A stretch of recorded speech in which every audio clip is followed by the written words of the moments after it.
Hello friends, welcome to Bismi சமையல். இன்றைக்கி நம்மளோட வீடியோவில் பெண்களுக்கு தேவையான ரொம்ப யூஸ்ஃபுல்லான கிச்சன் டிப்ஸ் மற்றும் வீட்டு குறிப்புகள் தான் பார்க்க போகிறோம். இந்த டிப்ஸ் எல்லாமே உங்களோட டெய்லி லைஃப்பில் ரொம்ப யூஸ்ஃபுல்லாக இருக்கும். என்னென்ன டிப்ஸ்ன்னு பார்க்குறதுக்கு முன்னாடி நீங்கள் நம்மளோட வீடியோவை இப்போ தான் ஃபஸ்ட் டைம் பார்க்குறீங்கன்னா நம்மளோட பிஸ்மி சமையலுக்கு சப்ஸ்கிரைப் பண்ணுங்கள். பக்கத்தில் இருக்க பெல் ஐக்கானையும் கிளிக் பண்ணி அதில் ஆளுங்கிற ஆப்ஷனையும் செலக்ட் பண்ணுங்கள். இப்போ நம்ம என்னென்ன டிப்ஸுங்கிறத பார்க்கலாம். நம்ம லேடிஸ் எல்லாருமே இந்த மாதிரி நிறைய ஃபேன்சி சாரீஸ், பட்டு சாரீஸ் எல்லாம் வாங்குவோம். இந்த மாதிரி கொஞ்சம் ஹெவி வெயிட்டாக இருக்கிற ஃபேன்சி சாரீஸ்லலாம் நம்ம கொஞ்சம் நிறைய சேஃப்டி பின் போட்டு தான் இதை கட்டுற மாதிரி இருக்கும்.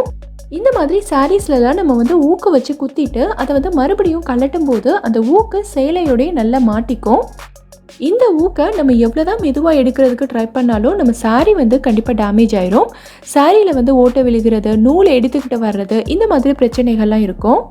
ஸோ இந்த மாதிரியெல்லாம் ஆகாமல் இருக்கிறதுக்கு ஒரு சூப்பரான ஐடியா இருக்குது. உங்கள் வீட்டில் இந்த மாதிரி குட்டியாக ஏதாவது பாசி மணி இருந்துச்சுன்னா எடுத்துக்கோங்க. இதை நம்ம ஊக்கில் மாட்டிக்கலாம். இந்த பாசி மணி குழந்தைங்களோட ட்ரெஸ்லேருந்து விழுகிறது, இல்லை கண்டிப்பாக குழந்தைங்களோட ஜுவல்ஸ்லேருந்து விழுகிறது, இந்த மாதிரி ஏதாவது ஒன்று கண்டிப்பாக இருக்கும்.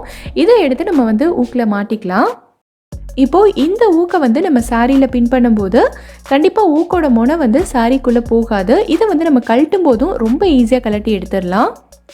கண்டிப்பாக சாரீக்கும் ப்ளவுஸ்க்கும் எந்த டேமேஜும் ஆகாது. சிம்பிளான டிப் தான், ஆனால் ரொம்ப யூஸ்ஃபுல்லாக இருக்கும். ட்ரை பண்ணி பாருங்கள். நம்ம எல்லார் வீட்லேயுமே இந்த மாதிரி நிறைய சாக்ஸ் இருக்கும். குழந்தைங்களோடது, பெரியவங்களோடதுன்னு சாக்ஸ் எக்கச்சக்கமாக இருக்கும். ஆனால் இருக்கிறதுலே கஷ்டமான வேலை என்னென்னா இந்த சாக்ஸில் பேரை தேடி கண்டுபிடிக்கிறது தான். குழந்தைங்க ஸ்கூலுக்கு போகிற அவசரத்தில் சாக்ஸோட பேரை தேடிக்கிட்டே தான் இருப்பாங்க. நம்ம எவ்வளோ தான் நீட்டாக மடித்து தனித்தனியாக வச்சாலும் சரி, இந்த சாக்ஸ் எப்போவுமே கலைஞ்சிக்கிட்டே தான் இருக்கும். ஸோ இந்த மாதிரி டென்ஷன்லாம் இல்லாமல் நம்ம ஒரு தடவை மடித்து வைக்கிற சாக்ஸ் இனி எப்போவுமே கலையவே கலையாது. இதோட பேர் மிஸ்ஸே ஆகாதுன்ற அளவுக்கு இதை சூப்பராக நீட்டாக எப்படி மடித்து வைக்கிறதுன்னு பார்க்கலாம். பேராக இருக்க சாக்ஸை எடுத்துகிட்டு இந்த மாதிரி மடக்கிடுங்க. மறுபடியும் இந்த மாதிரி குட்டி குட்டியாக மடிச்சிட்டே கடைசியில் இந்த எலாஸ்டிக் எடுத்து இந்த மாதிரி திருப்பி விட்டுருங்க. மறுபடியும் இன்னொரு சாக்ஸில் செஞ்சு காட்டுறேன் பாருங்கள். மடக்கிட்டு சுற்றிட்டே கடைசியில் இந்த மாதிரி உள்ளே விட்டுருங்க. இதே மாதிரி எல்லா சாக்ஸையும் நீங்கள் மடித்து வச்சிட்டிங்கன்னா சாக்ஸ் இனி கலையவே கலையாது. குழந்தைங்க ஸ்கூலுக்கு போகிற அவசரத்தில் இதோட பேரை தேடணுன்ற அவசியம் இல்லை. டக்குன்னு எடுத்து நம்ம போட்டுட்டு போயிடலாம். நம்ம இதை ஆர்கனைஸ் பண்ணி வச்சுருக்க கபோர்டும் கலையாமல் ரொம்ப நீட்டாக இருக்கும். ட்ரை பண்ணி பாருங்கள். நம்ம வீட்டில் ஈவினிங் ஸ்நாக்ஸ் செய்கிறதுக்கு, அப்படி இல்லைன்னா சில சமயங்களில் கட்லெட், ரோல்ஸ், இந்த மாதிரி ரெசிபிஸ் எல்லாம் செய்கிறதுக்கு நமக்கு பிரெட் க்ரம்ஸ் தேவைப்படும். ஆனால் நமக்கு தேவைப்படுற நேரத்தில் பார்த்திங்கன்னா நம்ம வீட்டில் பிரெட் க்ரம்ஸ் சுத்தமாக இருக்கவே இருக்காது. சப்போஸ் அந்த டைமில் நம்ம வீட்டில் பிரெட் இருந்தால் கூட நம்ம மிக்ஸி ஜாரில் லைட்டாக பொடி பண்ணி அதை பிரெட் க்ரம்ஸாக யூஸ் பண்ணிக்கலாம். ஆனால் அந்த டைமில் நம்ம வீட்டில் ப்ரெட்டும் இல்லை, பிரெட் க்ரம்ஸும் இல்லை. ஆனால் இப்போ எனக்கு கண்டிப்பாக பிரெட் க்ரம்ஸ் வேணும் அப்படின்னா டக்குன்னு ஒரே நிமிஷத்தில் எப்படி பிரெட் க்ரம்ஸ் ரெடி பண்ணணுங்கிறத பார்க்கலாம். உங்கள் வீட்டில் இந்த மாதிரி ரஸ்க் இருந்ததுன்னா எடுத்துக்கங்க. குழந்தைங்க இருக்க வீட்டில், பெரியவங்க இருக்க வீட்டிலலாம் கண்டிப்பாக இந்த மாதிரி ரஸ்க் இருக்கும். எந்த ரஸ்க்காக இருந்தாலும் பரவாயில்ல. கோதுமையில் செஞ்சதாக இருந்தாலும் ஓகே தான். இல்லை சில சமயங்களில் மசாலா ஃப்ளேவர்ட் ரஸ்க்கும் இருக்கும். அதுவுமே நமக்கு ஓகே தான். ஒரு மிக்ஸி ஜாரில் இந்த மாதிரி குட்டி குட்டி பீசஸாக நம்ம உடச்சி போட்டுக்கலாம். அதிகமாக எடுக்கணும்னு அவசியம் இல்லை. நான் இன்றைக்கி பார்த்தீங்கன்னா 3 ரஸ்க் தான் எடுத்திருக்கேன். இப்போ இதை மிக்சியில் பல்ஸ் மோடில் வச்சு ஒரு 2-3 சுற்றி எடுத்திங்கன்னா போதும். இது நல்ல பவுடராக நமக்கு கிடச்சிரும். இப்போ பார்த்தீங்கன்னா ஒரு 30 செகண்ட்ஸ்லேயே இந்த மாதிரி நல்ல சூப்பரான ஃப்ரெஷ்ஷான பிரெட் க்ரம்ஸ் நமக்கு ரெடி ஆயிடுச்சு. இப்போது இந்த பிரெட் க்ரம்ஸை நீங்கள் கட்லெட் செய்கிறதுக்கோ இல்லை வேறு ஏதாவது ஸ்நாக்ஸ் செய்கிறதுக்கோ யூஸ் பண்ணிக்கலாம். ரொம்ப நல்லாயிருக்கும். ட்ரை பண்ணி பாருங்கள். பொதுவாகவே இந்த மாதிரி மல்லி இலைகள்லாம் நம்ம வாங்கி வச்சா ரொம்ப சீக்கிரமாக வாடி வதங்கி கெட்டு போயிடும். இந்த மல்லி இலையை ஸ்டோர் பண்ணுறதுக்காகவே நம்ம ஏர்டைட் கண்டெய்னர், ஜிப்லாக் கவர், இல்லை டிஷ்யூ பேப்பர், இந்த மாதிரி எக்கச்சக்கமாக வாங்குவோம். இந்த மாதிரி எந்த பொருளுமே இல்லாமல் நம்ம வீட்டில் இருக்க ஒரே ஒரு பொருளை யூஸ் பண்ணி இந்த மல்லி இலையை நம்ம வாங்கின மாதிரியே அப்படியே ஃப்ரெஷ்ஷாக குறைஞ்சது ஒரு 2 வாரமாவது எப்படி ஸ்டோர் பண்ணி வைக்கிறதுன்னு பார்க்கலாம். இந்த மாதிரி கொத்தமல்லி இலைகள் வாங்கிட்டு வந்த உடனேவே அதில் இருக்க பழுத்த இலை, கருப்பான இலைகள் எல்லாம் நம்ம தனியாக பிரித்து எடுத்துடலாம். இதை நம்ம க்ளீன் பண்ணாமல் அப்படியே ஸ்டோர் பண்ணிட்டோன்னா இந்த கருப்பான இலைகள் எல்லாம் மற்ற ஃப்ரெஷ்ஷான இலைகளையும் நமக்கு ஸ்பாயில் பண்ணிடும். மல்லியில் உங்களுக்கு வேர் பகுதியோடு சேர்ந்து இருந்ததுன்னா அந்த வேரை மட்டும் நீங்கள் தனியாக கட் பண்ணி எடுத்துடணும். வேர் பகுதியோடு நீங்கள் ஸ்டோர் பண்ணிங்கன்னா நமக்கு ரொம்ப சீக்கிரமாக கெட்டு போயிடும். இதில் வேறு எதுவுமே இல்லை. ஸோ நான் அப்படியே தான் ஸ்டோர் பண்ண போகிறேன். இப்போ இது எல்லாமே நல்லா க்ளீன் பண்ணியாச்சு. இதை எப்படி ஸ்டோர் பண்ணணுங்கிறத பார்க்கலாம். உங்கள் வீட்டில் இந்த மாதிரி துணிப்பை இருந்ததுன்னா எடுத்துக்கங்க. இந்த மாதிரி காட்டன் பேக் வந்து இப்போ பொதுவாகவே எல்லா கடைகள்லையுமே கொடுக்குறாங்க. இந்த மாதிரி பேக்கெல்லாம் நம்ம வீட்டில் வேஸ்ட்டாக தான் இருக்கும். ஸோ இந்த பேக்கை தான் நம்ம வந்து டிஷ்யூ மாதிரி யூஸ் பண்ண போகிறோம். இப்போது இந்த பேக்கை வந்து நம்ம தேவையான சைஸில் கட் பண்ணி எடுத்துக்கலாம். இந்த பேக் வந்து நல்ல ஒரு மெல்லிசான காட்டன் மெட்டீரியல்ன்றதுனால நம்ம மல்லியில் ஸ்டோர் பண்ணி வைக்கும்போது ஏதாவது தண்ணி விட்டாலும் இந்த துணி வந்து நல்லா அப்சர்வ் பண்ணிக்கும். ரொம்ப நாள் வந்து ஃப்ரெஷ்ஷாகவே வச்சுக்கும். ஸோ அதனால தான் நான் வந்து இதில் ஸ்டோர் பண்ணி வைக்கிறேன்.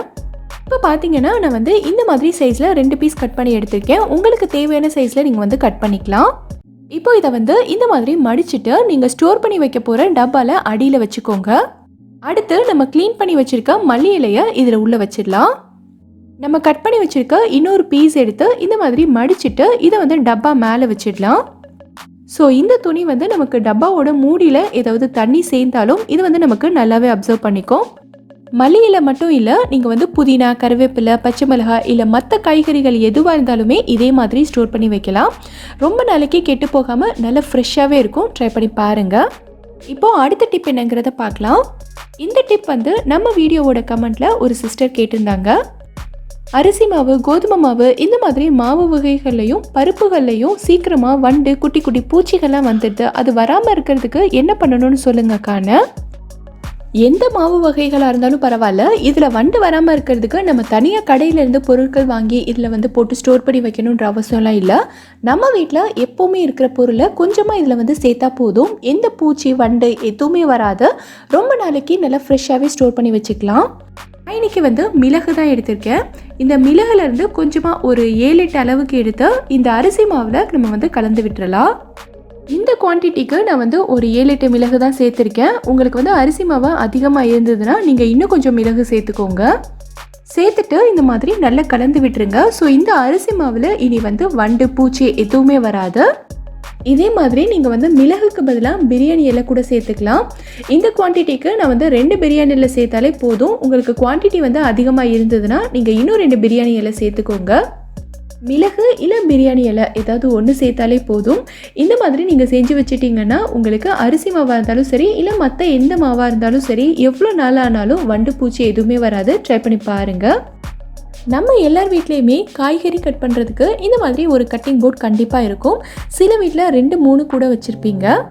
ஆனால் இந்த மாதிரி போர்டு யூஸ் பண்ணுறதுல என்ன பிரச்சனைனா, நம்ம வெஜிடபிள்ஸ் எல்லாம் கட் பண்ணும்போது இந்த கட்டிங் போர்டு வந்து ஒரு இடத்துல இருக்காது. அங்கிட்டும் இங்கிட்டும் நகர்ந்துக்கிட்டே இருக்கும். நம்ம கட் பண்ணுறதுக்கு ஸ்டார்ட் பண்ணும்போது ஒரு இடத்துல வச்சு ஸ்டார்ட் பண்ணுவோம். ஆனால் கட் பண்ணிகிட்டே இருக்கும்போது பார்த்திங்கன்னா இது வந்து நகர்ந்துக்கிட்டே போவோம். அடுத்து மறுபடியும் நம்ம வந்து அதே பிளேஸ்க்கு கொண்டு வந்து மறுபடியும் ஸ்டார்ட் பண்ணணும். நிறைய பேர் வந்து கட்டிங் போர்டு நகராமல் இருக்கிறதுக்கு அடியில் ஒரு துணி போட்டுட்டு அது மேலே கட்டிங் போர்டு வச்சு யூஸ் பண்ண சொல்லுவாங்க. ஆனால் அதை விட ரொம்ப ரொம்ப சூப்பரான ஒரு ஐடியா இருக்குது. உங்கள் வீட்டில் இந்த மாதிரி ரப்பர் பேண்ட் இருக்கும்ல, இதை எடுத்துக்கோங்க. இந்த ரப்பர் பேண்டை நம்ம கட்டிங் போர்டோட சைடில் மாட்டிடலாம். இந்த மாதிரி ரப்பர் பேண்டை 2 சைட்லேயுமே மாட்டி விட்டுறலாம். இந்த மாதிரி நீங்கள் 2 பக்கமும் ரப்பர் பேண்ட் போட்டுட்டு இதில் வெஜிடபிள்ஸ் கட் பண்ணும்போது எவ்வளோ நேரம் ஆனாலும் சரி இந்த கட்டிங் போர்டு வந்து நகரவே நகராது. இதே இடத்துல தான் இருக்கும். இது வந்து நான் எப்போவுமே யூஸ் பண்ணுற டிப் தான். ரொம்ப யூஸ்ஃபுல்லாக இருக்கும். ட்ரை பண்ணி பாருங்கள். இந்த வீடியோவில் நான் சொல்லியிருக்க டிப்ஸ் எல்லாமே உங்களுக்கு ரொம்பவே யூஸ்ஃபுல்லாக இருக்கும்னு நினைக்கிறேன். எந்த டிப் உங்களுக்கு ரொம்ப யூஸ்ஃபுல்லாக இருந்ததுங்கிறத கீழே இருக்க கமெண்ட்டில் எனக்கு சொல்லுங்கள். இந்த வீடியோ பிடிச்சிருந்தா லைக் பண்ணுங்கள். உங்கள் ஃப்ரெண்ட்ஸ், உங்கள் ஃபேமிலி மெம்பர்ஸ் கூட இந்த வீடியோவை ஷேர் பண்ணுங்கள். மறக்காமல் நம்ம பிஸ்மி சமையலுக்கு சப்ஸ்கிரைப் பண்ணிவிட்டு பக்கத்தில் இருக்கக்கூடிய பெல் ஐக்கானை கிளிக் பண்ணி அதில் ஆல் ஆப்ஷனையும் செலக்ட் பண்ணுங்கள். தேங்க்யூ.